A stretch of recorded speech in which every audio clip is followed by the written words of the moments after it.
And welcome everyone. It is April Fool's Day, the most surreal April Fool's Day ever. uh, no jokes to be made today, but we have a man that is nowhere near a fool. Television's Depends on who you ask. the one and only, yet again, the friend of a friend of a friend to the show is the great man that you are. So thank you for taking and you know what, I just thought of this. You're the first essential worker that is. Oh, am I? You're an essential worker. You're media. So, all right. Congrats. Yeah, congrats to me, I guess, right? Well, how you been? I've been okay, man. I mean, you know, like you said, I'm still working, and things are a little different. I'm working from home as much as I can. So today, I'm actually doing my entire sportscast from home. So that kind of starts today. My wife's a producer at KHON as well, and so she's been working from home 3 of the 5 days. We have a computer set up in our bedroom that she's been able to work from. So obviously things are different than they have been. We're all adapting in our own ways, and family life, especially of keeping the kids inside, has been interesting. And you know, my son is so hyper. My 8-year-old, where we just go to the park right outside, and he'd kill hours, and we just can't do that anymore. So now it's board games, and it's playing inside the house. So yeah, it's all about adapting right now, and I think everyone's doing it in their own way. Right. I mean, well, since that's right, because you have children. Are you video games as well, or is it just board? Are you keeping them old school with the board games, or? No. I try to split the time. They do some video games, obviously. I mean, they have their iPads and they play the games that they like, and then I try to get them. I bought them one of those old Nintendo systems that I used to play when I was a kid. So we play Tecmo Bowl and things like that. And yes. But I try to split it up. I give them some electronics time, and then we do board games, we do coloring, we do stuff inside the house, just to split it up a little bit. I don't want them just all day long on the video games like I was. Parenting tips from Rob DeMello. This is great. So every guest, I wear a shirt to in honor of the guests, and it's only fitting I wear. There you go. Right? This is it all day. Yep, the Oahu Angels of Aiea, baby. That's hey, and that's valuable now because that team no longer exists. That was the team that I coached my son in T-ball and the beginning of Pee Wee in Aiea Little League, and yeah, and so we're the Angels, and I made every year or every season was a different shirt, different color shirt, and I think it was last year is when I finally let him go and be coached by someone else. My whole philosophy was I wanted to coach them when they were real young, like T-ball, introduction into baseball, because baseball was my love. And I wanted to make sure that they had a coach that was patient and that, that cared about them just enjoying the game and introducing them to the fundamentals of baseball as opposed to trying to win. And because Little League baseball gets crazy, man. Right. And so I wanted to be able to do that. And then when he got old enough, then I was like, all right, I don't need to do this anymore. So you gotta, that's vintage right there, baby. Nice. In case you just tried, this is so great. This is like the first shirt that says I've ever had that said Aiea on it. So that there you go. Is great. So thank you for that, sir. Well, let's talk sports here. I set myself up in this part of my house here, the sports wing. No, okay. Whatever sports is anymore. What do you think of this whole thing? With no sports at all, everything's shut down. Mm-hmm. As the sports director, what's your day like? Yeah, I mean, so obviously it's very different, and as you know, and anyone that follows sports, everything's scheduled, right? And so my job is essentially to be very good at organizing, to understand exactly what is coming up on each day, and to be able to plan ahead. If UH baseball has a game on the same day as volleyball and softball and men's basketball, and then you got to look at there's an MMA fight and surfing all happening the same day, and being able to cover all those things and do as good of a job as you can and condense it all in 4 minutes, right? And that's essentially my job. And when there's nothing on the schedule, then it becomes very different. And one of my favorite parts about the job, though, is being a storyteller, right? And so whether that's telling a story and doing a feature story, or doing it in the way that I described it, when you're covering a season and you're covering games and the news and notes of a team, to still do it in a way where you're a storyteller and you're telling stories. And so that doesn't change. I mean, there are still stories to be told, and there are still athletes that are going through everything that non-athletes are going through, as far as their life being put on hold or needing to adapt. And so really, since this all started, that's pretty much been my focus, is catching up with athletes and leagues and teams, and how are they handling it, and finding, the adversities that they're going through, and then also finding the bright spots to it all. And I mean, just over the last few days, I know last week I did a story on Alimale McFarland, the MMA champion from Hawaii. She was scheduled to get married today in Jamaica. Oh, wow. But she had to postpone that wedding, obviously. And so I did a story with her about that, and her being in San Diego, and she turned her garage into a gym where she can train through this time and not lose a step. And Leo Koloamatongi, the other day I did a story. He's a New York Jets offensive lineman, former University of Hawaii captain, that is a part of a research and resource program for COVID-19 here in the state of Hawaii. And so talking to him about that program and what he hopes to come out of that. And today, tonight at 6 o'clock on KHON2, I'll be doing a story with Carissa Moore, who's at home spending quality time with her sister, Kayla, who is in marketing in the WSL, former national surfing champ herself, and how they're spending this time together, kind of a blessing in disguise in a way, where they're two people who are always on the go. Right. Carissa is traveling the world, and while Kayla's working on the continent, and so they don't get to spend too much time together, but now here they are spending every day together like they were kids again. And so that's the story that I'm doing tonight. So there's always stories to be told. Obviously, how I do it and where I do it from changes, but I think the job remains the same. Right, and you have all these human interest stories, and you can kind of catch them all now because we're all at home.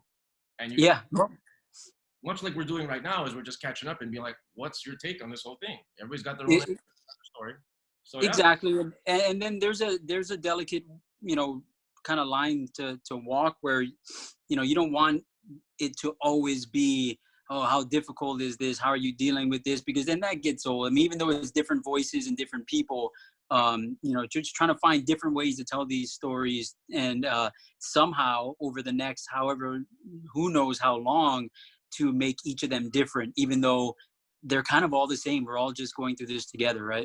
Right. We're in this together, but we all got our own unique situation. Yeah, exactly. Of course, though, I wanted to throw out, last time we talked, let's go down a timeline with the new UH football coach. Now, okay. Thoughts on that whole situation? Seems like it was forever ago when this happened, but. Yeah, obviously, Nick Rolovich leaves the University of Hawaii, takes a job at Washington State, getting $21 million. I think it is over, was it 4 years or 3 years? And the job opens up, obviously. Craig Stutzman, the offensive coordinator, appeared to be the front runner. That kind of seemed to be the logic of everyone, is, okay, UH has done well. Let's try to keep this thing going.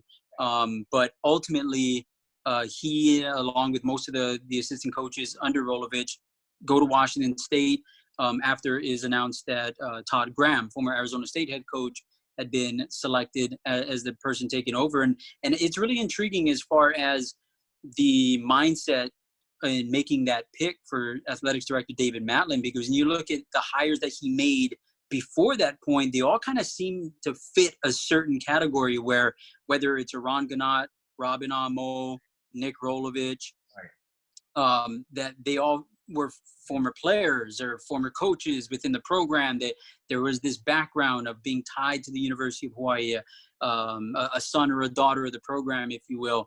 And so when Todd Graham was picked, it was kind of a whoa moment.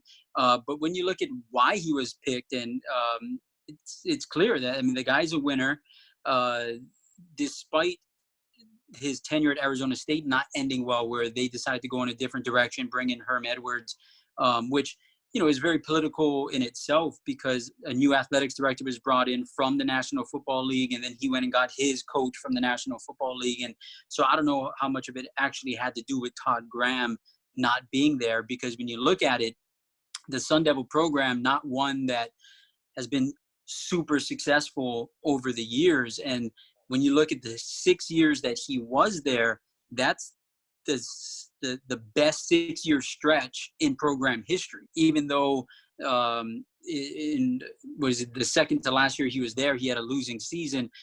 It was still in those 6 years, when you go from 1 through 6, no coach had ever had a better 6 years as a head coach at Arizona State. In 12 years of being a head coach, he had 10 winning seasons. Offensively, even though he's a defensive-minded guy, he has been able to have powerful offenses because of who he brings in as offensive coordinator.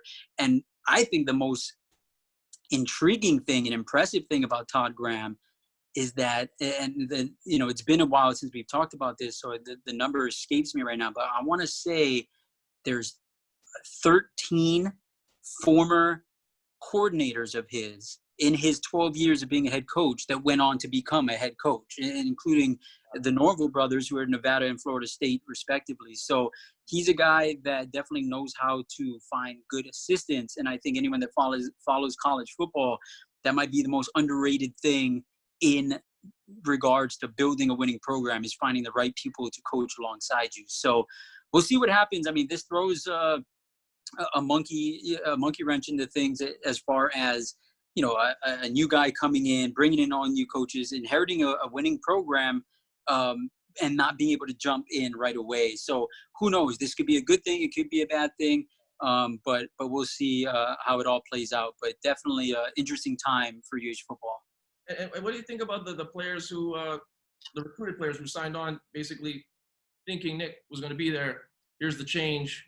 Have you seen a lot of dissension there, or anything behind the scenes? Are a lot of guys switching out, or is everything status quo as far as the recruiters that they got, the recruitment of players? Was there nothing yet. I mean, and in regards to, because all they have to go on is what the coaches are telling them, right? I think the thing that saves these players from any kind of fear of what could happen is that, like we talked about, offensively, even though it's not the run and shoot. And the thing to keep in mind is that the University of Hawaii ran the run and shoot, and it was labeled that. I'm using the air quotations because it wasn't really the run and shoot. What Nick Rolovich and Craig Stutzman were running was a modified spread offense, but it was called the run and shoot because there were some similarities and more of a marketing tool than anything, because it's the University of Hawaii and their most successful era came in the run and shoot era. And so if you're going to run a 5 wide open offense, you might as well call it the run and shoot, because that's going to help in recruiting. It's going to help with people identifying with what this offense is. So what Todd Graham is bringing in with his offense, and his offensive coordinator, G.J. Kinney, who is his quarterback at Tulsa, is very similar to what the University of Hawaii was running. Obviously, the things are going to change as far as some of the play calling, and but in regards to the kind of offense that you're going to be watching, they're looking to be doing the same thing. And so someone like Chevin Cordero at quarterback can feel comfortable. The receivers coming back, the strength of this team will be the offensive line. I think they can all feel confident in regards to the offense. It's the defense that's going to be more of a change. But, I mean, in the reality of things, a defensive player that comes to play for a certain program, it doesn't matter. I mean, it doesn't matter what defense you're running. I mean, those guys are going to just go and tackle the guy with the ball, right? I mean, that's the mindset of a defensive player. And so I think offensively it's more the fear. But from what we've heard from Coach Graham and his assistants, it's going to be very similar to what we've been seeing. Okay. Whenever that happens. Yeah. Who knows? Who knows when that's going to be? Well, let's go from college to pros here. A friend of ours, Marcus Mariota, has your boy. 5 years. He needs a fresh start. He goes to the now Vegas Raiders. As a backup. I think we are both in agreement it's a good move, a fresh start for Marcus. Oh, absolutely. Oh, Yeah. well, yeah, in total agreement to that. Do you see what's the next path for him? Do you see him taking that next step as far as finally becoming a seasoned guy, finally figuring that out? I mean, if David Carr is kind of on the hot seat, I guess. Would he be someone you think that would take over? Yeah, I mean, well, I mean, I view it a lot like the Ryan Tannehill situation in Nashville last season, where an experienced starting quarterback who you saw glimpses of brilliance from, but wasn't ultimately able to put it together, goes to a new scenery, right, a new place, and is able to get it done. And with all that being said, as someone that follows the Titans as closely as you do, very little of their success had to do with that quarterback position. And I wonder what would have happened if the offensive philosophy changed with Marcus to a quarterback, if Derrick Henry got the workload that he got once Ryan Tannehill got there. Because the interesting thing that happened with that was that they brought in Ryan Tannehill and was like, okay, we're not going to make him do too much. So we're going to run this offense through Derrick Henry. All of the offensive line came back, right? Lewan came off a suspension. You had 2 injuries that came back into the rotation. You finally had your full strength at offensive line. And then you're able to see, I mean, just how special of a talent Derrick Henry is, how good that offensive line is. And you're pretty much just asking the quarterback, hey, don't mess this up. Right. I mean, because they were winning playoff games with him throwing for 70 yards. And so, he made no mistakes. And that's what kept him in the game. And so. Exactly. And I mean, with all that being said, if you go back and you look at the first 6 games that Marcus played in, and I know it's going to sound like I'm being Pollyanna right now, but really, I mean, it's just, I love numbers. And so, when I looked at it, even when Tannehill first came in, it was those first couple of games, Derrick Henry never got more than 19 carries in a game with Marcus at quarterback. Yeah. He never went over 100 yards rushing with Marcus at quarterback, right? And those things changed. I mean, he was getting almost 30 carries a game and going for 200 yards. And so a lot of that, yeah, I mean, I wonder if what would have happened if you took that load off of Marcus, who obviously has had his struggles over the last couple of years, and especially with injury. When you look at his last non-injured season was 2016, I want to say it was, right? Or 17, excuse me, 2017. But then he ended the year injured, right? And so, but when he was able to be healthy in season, he showed that he can run an offense. So I think moving to Las Vegas is a good fit for him. He has a general manager and a coach that are big believers in him. Both Gruden and Mayock were his biggest fans when he was coming out of college. And I think that's an interesting dynamic to a quarterback, and especially a first-round pick. When you come into a franchise and you're not that, you weren't the guy that they brought in, right?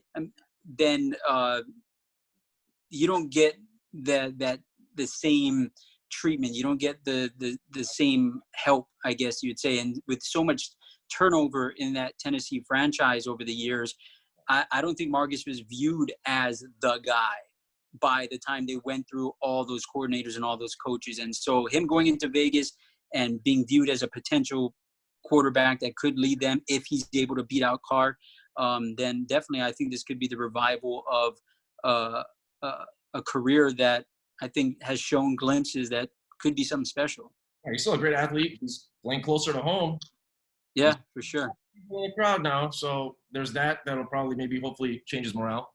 DeForest Buckner is another guy on the move. What's your take on that, on him moving from the Niners? Well, that's more of a business move. It's a numbers game. You can't re-sign everybody, especially when you do as good as San Francisco did, and when you have Armstead and Bosa and so many guys on that defensive line. DeForest Buckner, outside of when Bosa gets his contract extension, after he gets past his rookie deal, Buckner is going to be the second highest paid guy on that team, without a doubt. And so I think it's just a smart business move for them to be like, okay, let's get something for him, because we're not going to be able to afford him down the road. And I mean, it just shows how valuable he is, where they're the NFC champs last year, and he was voted by his team as the team MVP. Right. And so that just shows you that they go to the Super Bowl, and his teammates, his coaches felt that he was the most important person on that team. And so him going to Indianapolis, I think is a chance for him to be the guy. No longer is he part of a defensive line where it's a big rotational deal.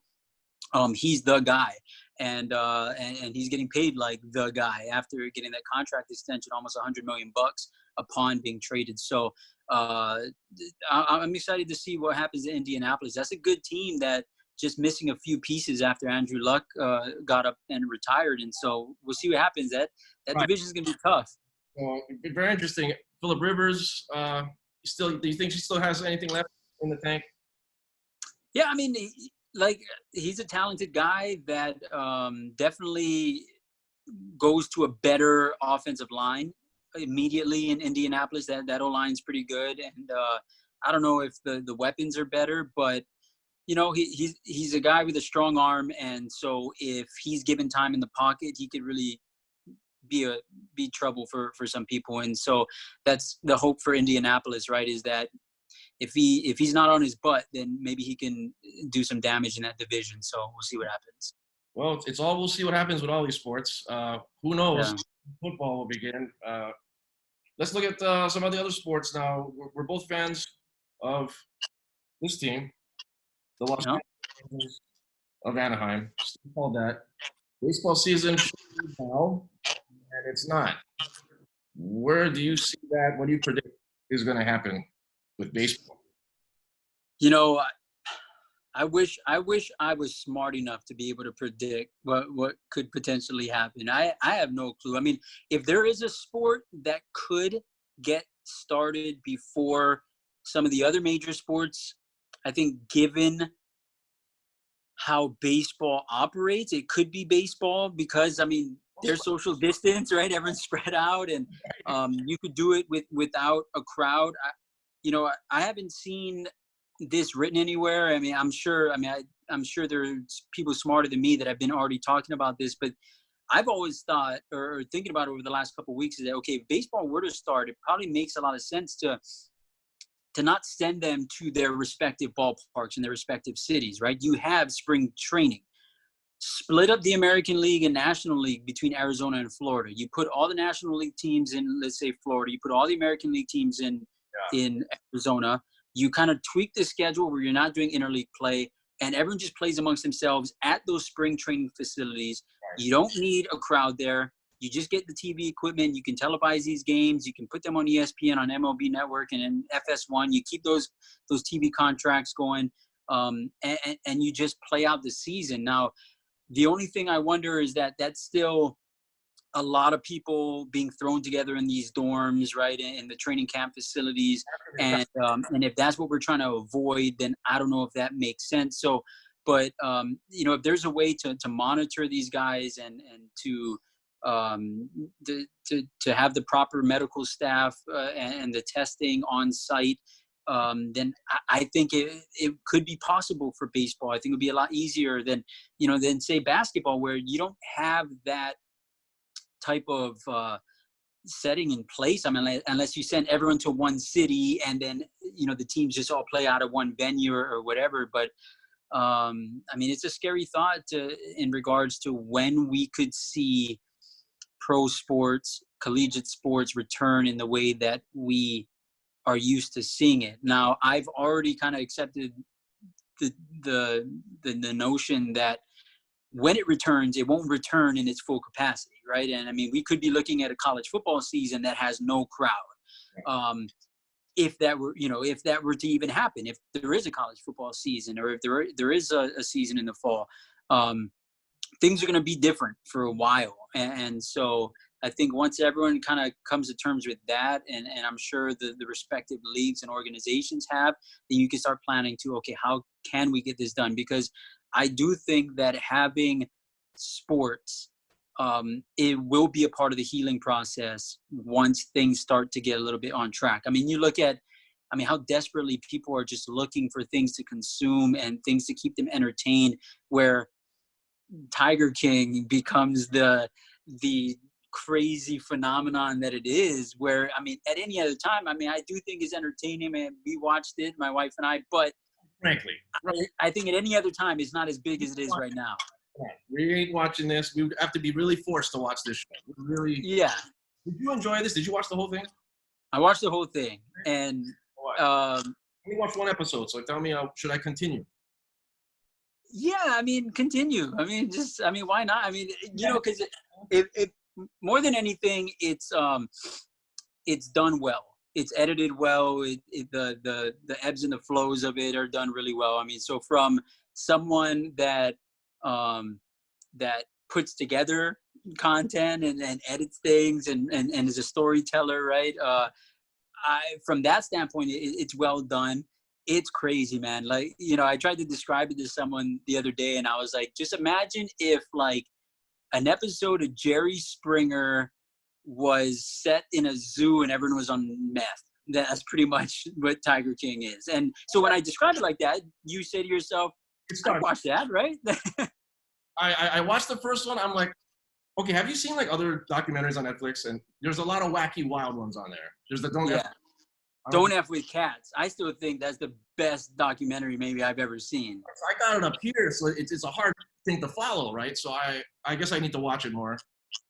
Well, no. I mean, it's not as good as Don't F with Cats. I mean, but it's also, it's a brand new product while we're all at home under quarantine. So you're not watching Love Is Blind? We watched that already. We watched that. We watched The Circle.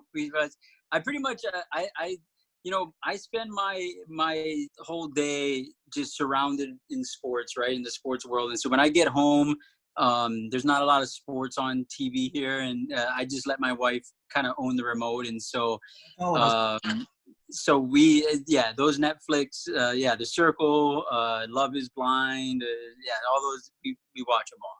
So I can totally just see you getting into all of those. Yeah, Circle was great.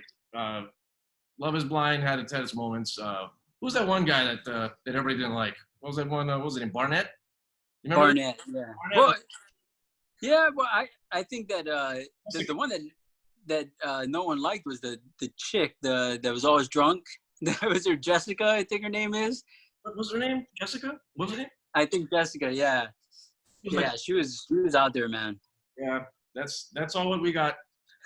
Yeah, that's it. And of course, reruns of Golden Girls and Saved by the Bell, right? That's. I was just gonna say, are you revisiting Golden Girls? Are you revisiting Saved by the Bell? The reboot's coming, maybe. Yeah, well, yeah, I don't know. I think that's a lot like sports, where we just have to be like, all right, that's not gonna happen for a while.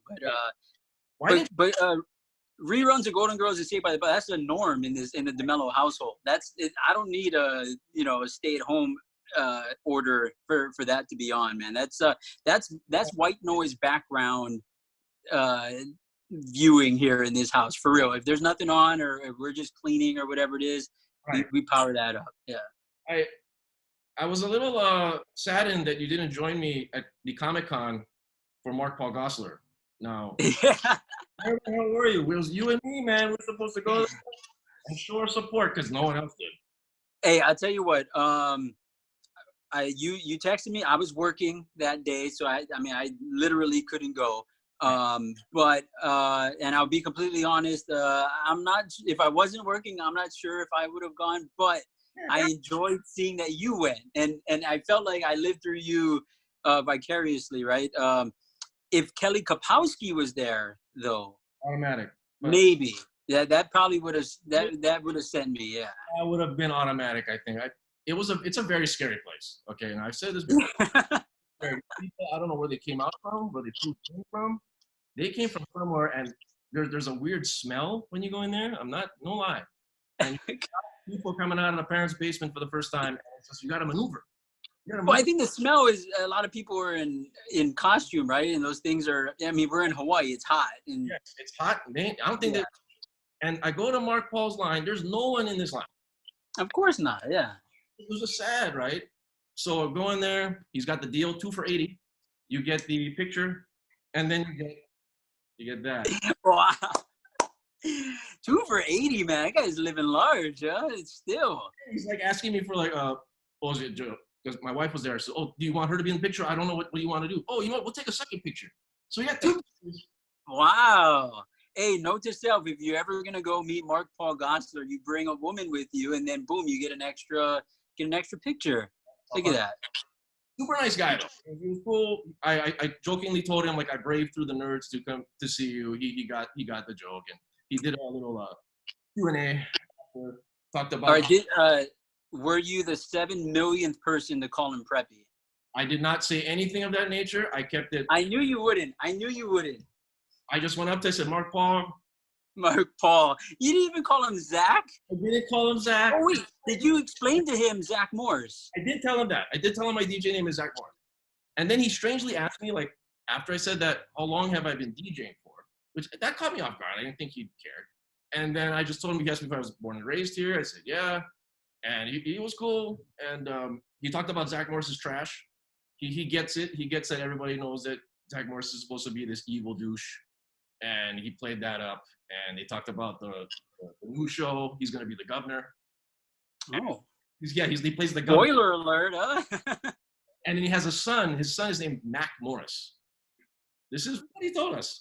And Kapowski's in there. They got Jesse in there. Mario Lopez. They all signed him up. And he said he would not be opposed to Dustin Diamond joining it. He said they're all friends. Yeah, he's not really the same Screech anymore, though. You know what I'm saying? That's that would be a very different episode. That would not be good.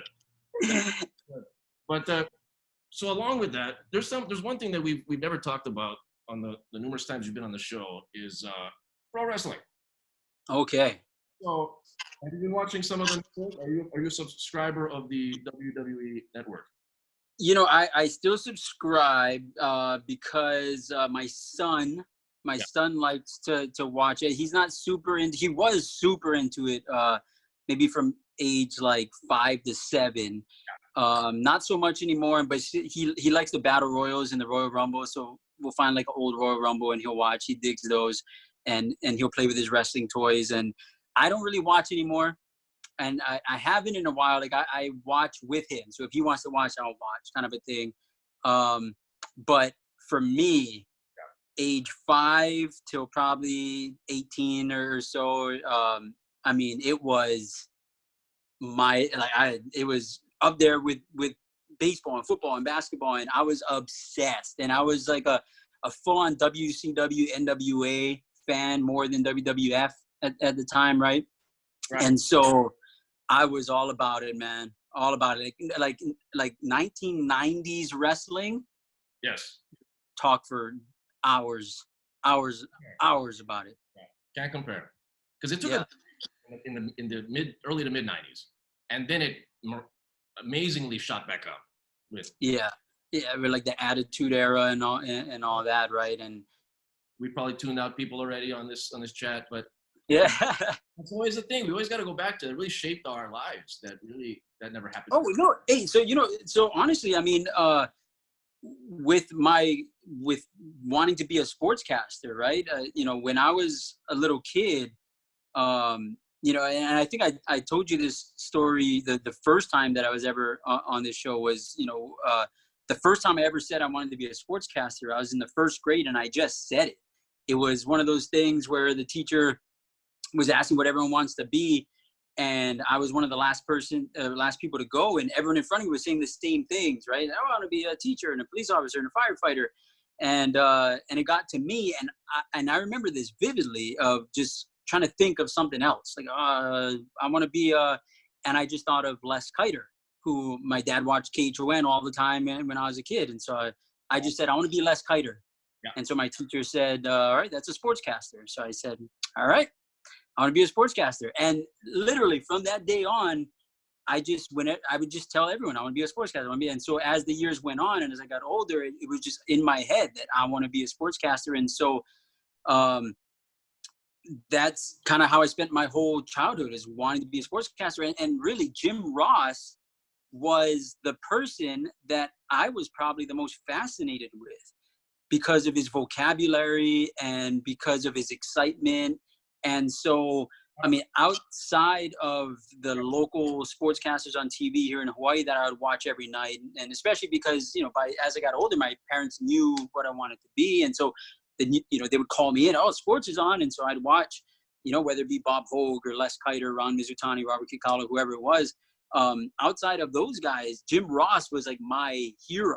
Crazy. And so, watching him taught me a lot too. I mean, I want to say like a lot of the words that I use to this day are words that, because he had this huge vocabulary and he would use them, and in context clues, I'd be able to figure out what that word means, and then I would end up using that word. And so as a kid, I remember teachers telling me like, oh wow, that's an impressive word that you just used there, and it was from pro wrestling. It's crazy. Well, he really legitimized the announcing aspect, because he sounded like a guy who was doing college sports, which he did do college sports. Yeah. Sports as well. So he had that kind of legitimacy of how he talked, as if this was an actual sporting event, and he'd give backstory of former college players, Mm-hmm. Yeah. It perfectly makes sense that you would follow that guy. And yeah. No, that was my guy, man. I love Jim Ross. Yeah. You ever wanted to do wrestling play-by-play? No, for some reason, that was just never something I thought of. I did at one point. I always used to think like, oh, it'd be so cool to be a writer. Like I would love to write for wrestling, and I always thought that I'd have these great ideas and create these great stables and create great storylines and all that. But I just never really pursued it, and never really kind of got outside of that box that I put myself in as wanting to be a Hawaii sportscaster. That's funny you say that. Exactly. I always would, not as much now, but I always would say, if the WWF at the time, WWE at the time, ever had some kind of open trial in Hawaii, we're looking for writers. Mm-hmm. Yeah.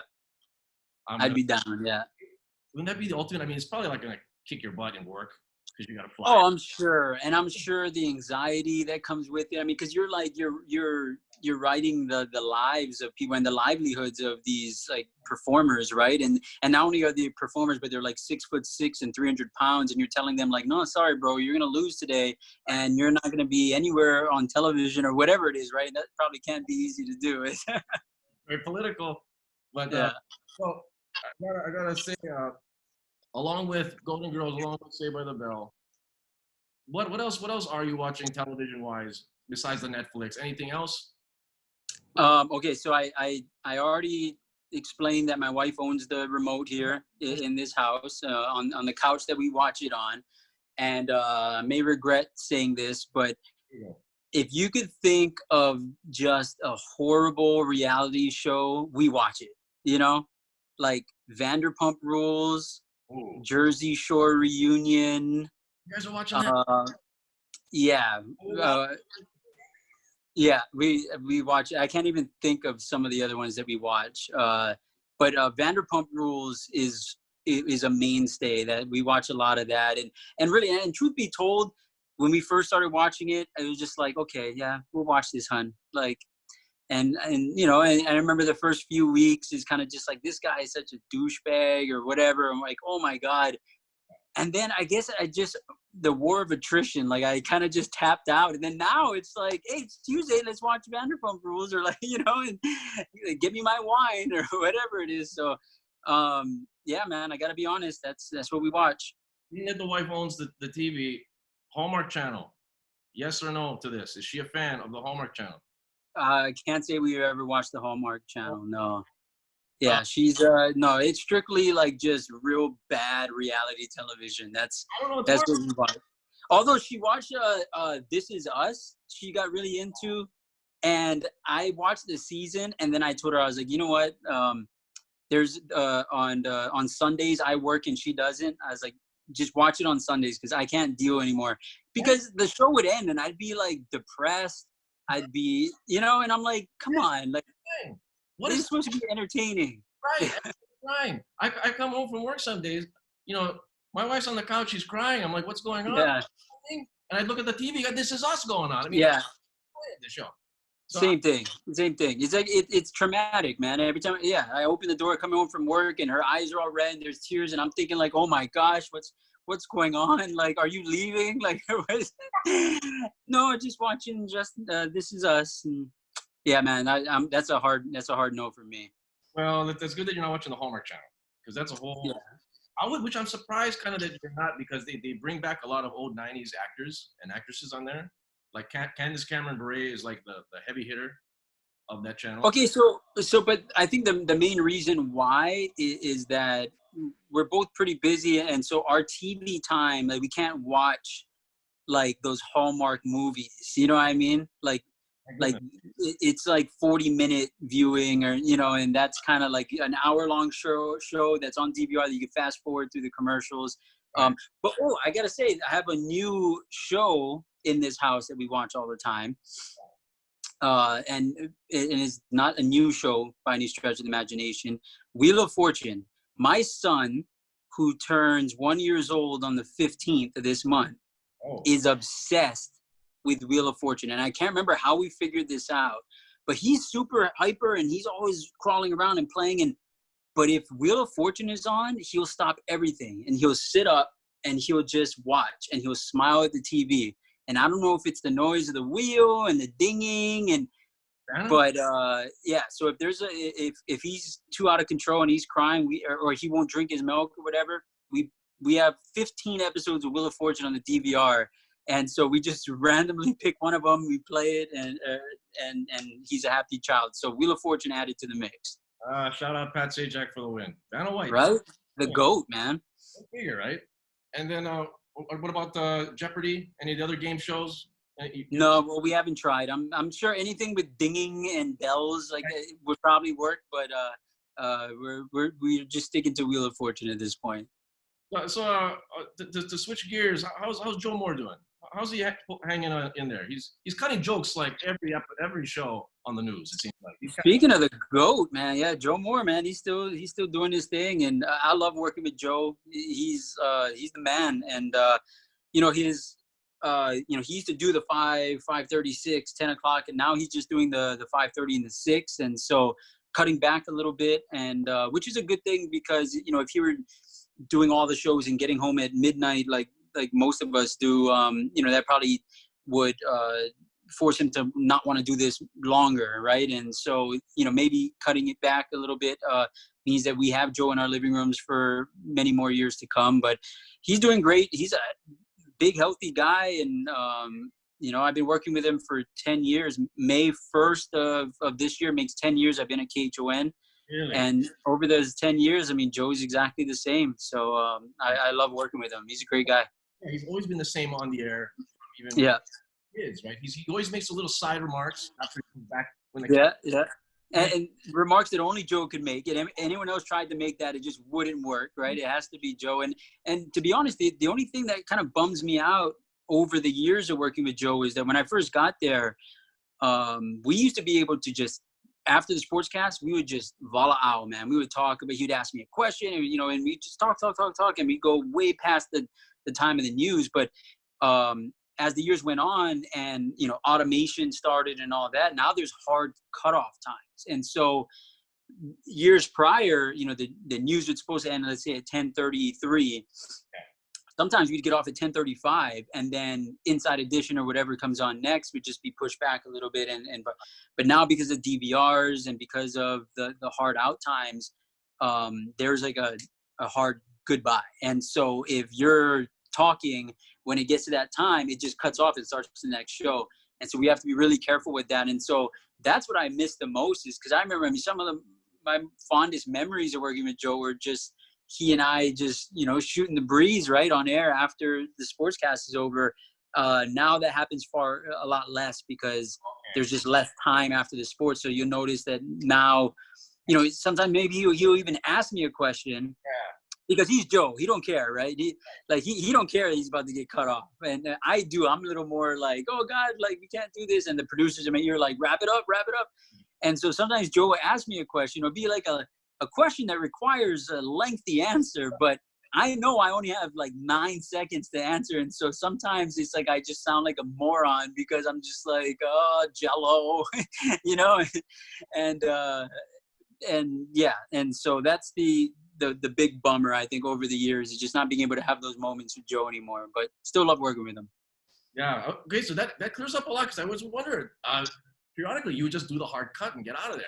That's not his style. So Yeah. factoid didn't know about. Yeah. You know what? Funny. I got to share a story with you. Yeah. The last time that I was on the show at the highbrow room. Yeah. All right. I leave the highbrow room. All right. And there's a guy outside. What was downstairs called? The brewing company. So he's downstairs, and I walk down the stairs, and he's like, "Hey, what's up, bro?" Hey. And so I'm talking to him. He's asking me about football and all this stuff, and he says to me, he goes, "Bro, one time I was watching you, and you just went crazy, bro. Like you just went crazy, and then you ended." And I was like, "What?" And he's like, "Bro, yeah, like you just kind of lost it, and then they just went on to the next thing." And I was thinking, I was like, "Oh, dude, I don't know. You sure that was me?" And he's telling me, yeah. And so I walk, I'm just like, "Oh, yeah, I don't know." And so I say bye to him, and I walk away, and then it hits me. And so what he's talking about is probably the craziest thing that's happened to me in my career. And so I'll tell you this: when the 10 o'clock news is over. Okay. I stay back a little bit and I redo my sportscast and I change all the tents, and that airs in the morning. And it's so that I don't have to come in again at 5 a.m. and do a sportscast, because there's a sportscast in the morning show, but I pre-tape it the night before with the story that I did, but I'll just change the tent. So if I say, in the 10 o'clock news, if I said something like, "Oh, and today this happened," I'll redo it and say yesterday or last night this happened. And then they air it, and it seems like I'm there in studio, but I'm really at home sleeping or watching Vanderpump Rules, right? And so what happened is one night is I messed up in the lead-in and I was trying to say Iran Ganad, and I just, messed up, and I said like Iran Ganut, and then I stopped, and I was like, "Oh, hi-yo, ha-ha, zing, zing, ah," and I started just doing all these crazy things, right? And I was like, "Okay, roll it again, here we go," and then did it again, everything went fine. And then I went home. Now, what happens that next morning is the morning producer and editor will say, "Okay, take Rob Sports and, serve it so that we can play it out." And so the editor took the beginning of that outtake and then went to the very end of the right one and just served it all. And so the morning show, Sportscast starts, you're like, "And now sports with Rob DeMello." And I pop up. I'm like, "Hey, how's it going, everybody?" And blah, blah, blah. "Hi, yo, Zazu, baboom, baboom." And I started doing all these crazy stuff. And so the morning director at the time is freaking out, like, "What's going on?" And so they cut to black, but they keep my audio up. So I'm still doing all these crazy things and, like, just being silly or whatever and telling them, like, "All right, let's do this again." And it's just black.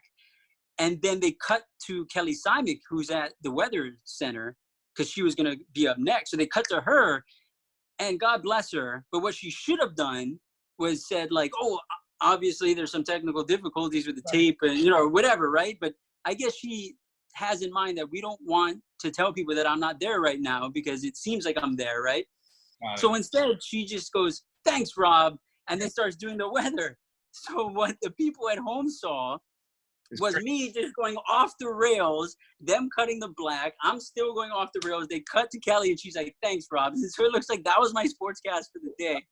And so this guy saw it, obviously, and I just cracking up on my whole walk back to the station from the highbrow room, was just cracking up, thinking of, like, what it must have been like for this dude to be watching this all play out, right? But there you go. That's What time in the morning was this now? Is this like at 6 a.m., 5 a.m.? I think the morning sportscast is at 5:45 or something like that.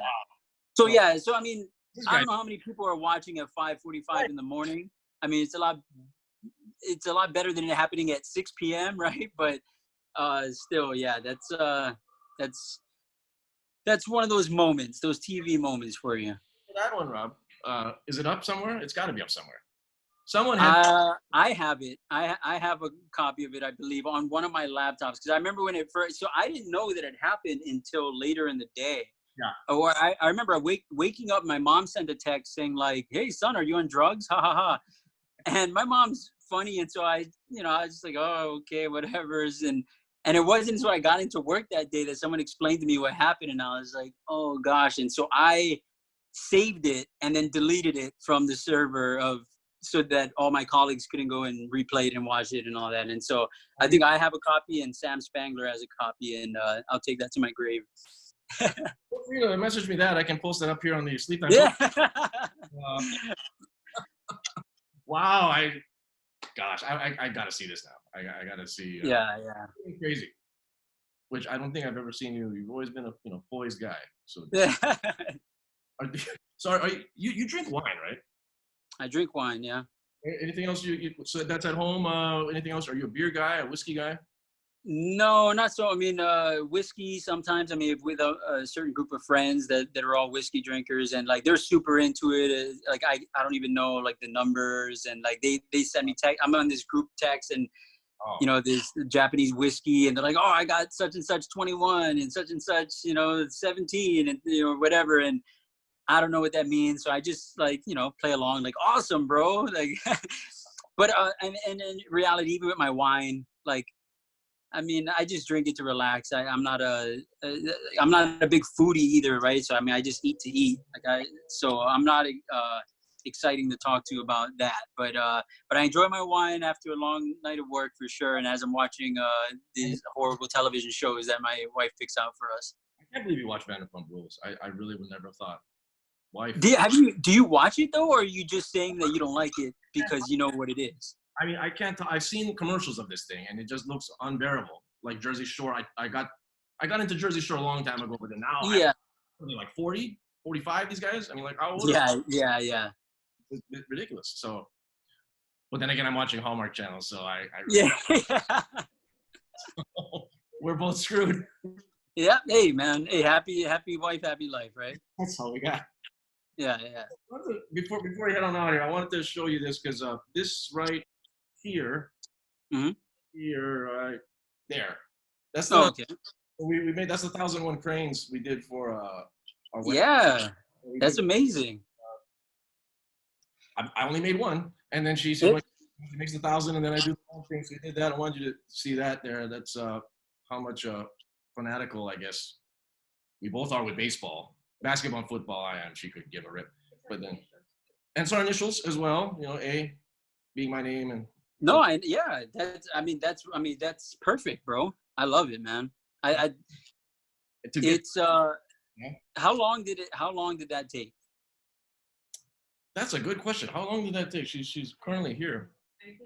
She does not know. I'm assuming months. Yeah. I know. It's impressive though. That definitely belongs to be there. I mean, it's better than the other 3 logos up there, but no, I'm just. No, I dig it, man. I think the Oilers logo is probably one of the best logos in sports history for sure. I mean, I still miss it. Yeah. These are made there from a guy in Nashville. He does. I saw your Instagram post. I remember when you first got it. Yeah, and I went to the website and it's impressive work. He does any team, and he makes them, and you can light them up. So you can even turn the thing on, it lights up. It lights up in neon lights with the colors, and that's awesome. There's that. So why are you not an Astros fan? That's a fantastic question. I was never really a baseball fan. I would follow baseball in the 80s. I know the players and whatnot, but I never had a team until I met her. She was an Angels fan. Okay, I like it. She dragged me to, this was 2009, the American League Championship Series against the Yankees. Mm-hmm. That was where Vlad Guerrero was still around. That was my first game. And then from there, I was hooked. And then I would always ask her questions. And that's kind of how it hooked me in. And that was, since then, 2009. Yeah. I mean, I'm not a lifelong Angels fan either. Baseball was my first love. David Justice was my favorite baseball player. I mean, that was like my hero. And so I was just a David Justice fan. And really it was because of TBS, right? We'd have all the Braves games. And so I was a Braves fan because David Justice was my favorite player. Yeah. And then in 96, he got traded to the Indians. Right. And so then I became an Indians fan. And so obviously it was different because there were no longer a team that I could watch every day like it was the Braves. So then I would just follow David Justice, and at that time, no internet and all that. So it'd be through the newspaper and watching SportsCenter highlights or whatever. And then so I was an Indians fan, and then he went to the Yankees. I became a Yankees fan, and then he went to the A's in 2002. And so I was an A's fan for that year because I was just following David Justice.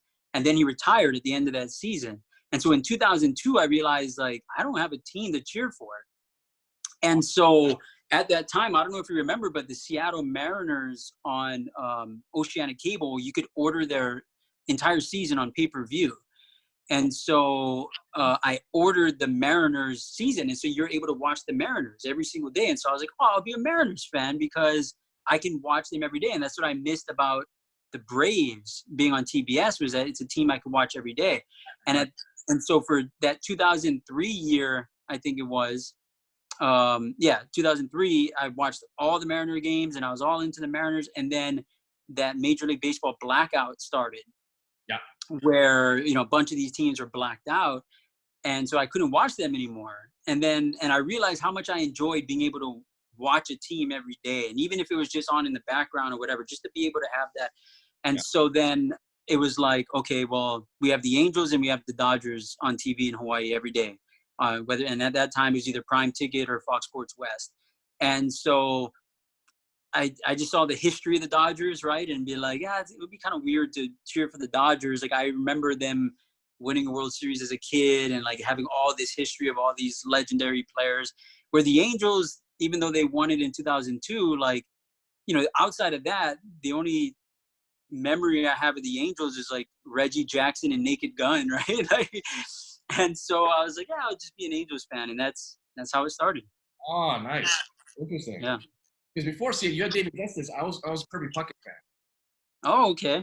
Kirby Puckett was my guy. So I was actually Minnesota Twins. I would follow that team. So when they beat the Braves, ironically, with Ken Herbeck and all those guys, I remember crying that day. Yeah. Well, I cried when the Bills beat the Oilers in that playoff game when they're Frank Reich. Oh, yeah. Crying, bro. Gosh, I remember watching that game. I remember like not having a dog in the fight. But I really liked Warren Moon, I remember. And so I remember just being, that was probably one of the first memories of being just utterly shocked at a sporting event. You were shocked. As being a little kid, just like, I can't believe that I'm watching this. And probably added to my just love for sports, to be honest, even though I didn't really care about either team. Right. I'll never forget, that was the game where they were up 30-3 at halftime. Costas comes out and goes, barring a miracle, I think we're going to see the Oilers advance on. And I'm like, what the hell? Even as a kid, I was just like, why did you say that? And Frank Reich comes in there. And if I have to hear that Let's Go Buffalo song one more time, I know my mom wanted to go to the swap meet after the game. I was like, I'm not going to the swap meet. I'm just crying. And I will, so, yes, we've all had our moments of crying. Yeah. For sure. Well, I want to let you go here. We have a lot of people here on the. Let's see, any questions from anyone? Pretty much. Sure. First question we got. Let's see. Anything else? Does anybody want to ask Rob a question on IG Live before we sign out? No, doesn't look like it. They probably checked out of this conversation from wrestling. So yeah. Yeah. And if wrestling didn't do it, Vanderpump Rules certainly did. What a combo. Yeah. Thank you, man. Thank you for being on the show. Thank you. My pleasure, bro. Always fun times talking with you, man. We can do this for a while, and I know you can too. You're a talker. And stay safe out there. Hope you and your family are safe. Everybody at KHON, and we'll just ride this thing out and just see 1 week at a time. Yep. I appreciate it, man. You too. Stay safe. And let's all just do our part, and hopefully we get through this quicker than the thought of maybe how long this could be lasting, right? So much love, bro. Much love to you too, sir. Thank you. And thank you everyone to IG Live. Come on. Shoots.